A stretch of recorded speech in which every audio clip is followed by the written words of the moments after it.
പൗലോസ്ലീഹ എഫേസ്യർക്ക് എഴുതിയ ലേഖനം 5-ാം അധ്യായം 1 മുതൽ 8 വരെ തിരുവചനങ്ങൾ. ബരക്കുമോർ. ആകയാൽ വത്സല മക്കൾ എന്ന വിധത്തിൽ നിങ്ങൾ ദൈവത്തെ അനുകരിപ്പിൻ. മിശിഹായും നമ്മെ സ്നേഹിച്ച് നമുക്ക് വേണ്ടി തന്നെത്താൻ ദൈവത്തിന് സുഗന്ധവാസനയായി കാഴ്ചയും ബലിയുമായി ഏൽപ്പിച്ചു കൊടുത്തതുപോലെ തന്നെ സ്നേഹത്തിൽ നടപ്പിൻ. വ്യഭിചാരം, അശുദ്ധി, അത്യാഗ്രഹം എന്നിവയുടെ പേരുപോലും നിങ്ങളുടെ ഇടയിൽ പറയപ്പെടരുത്. അതാണ് വിശുദ്ധന്മാർക്ക് ഉചിതം. നിന്ദനങ്ങളാകട്ടെ, ദോഷവചനങ്ങളാകട്ടെ, പരിഹാസം, കളിവാക്കുകൾ എന്നിവയും അരുത്. ഇവയെല്ലാം അനാവശ്യങ്ങളാകുന്നു. ഇവയ്ക്ക് പകരമോ സ്തോത്രമായിരിക്കട്ടെ.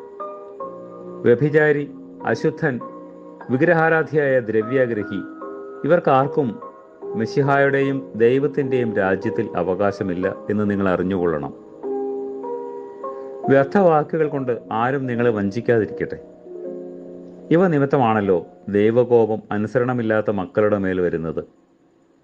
ആകയാൽ നിങ്ങൾ അവരോട് സംബന്ധമുള്ളവരാകരുത്.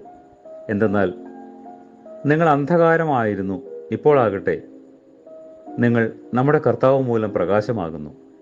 ആകയാൽ പ്രകാശത്തിൻ്റെ മക്കൾ എങ്ങനെയോ അങ്ങനെ നടക്കണം.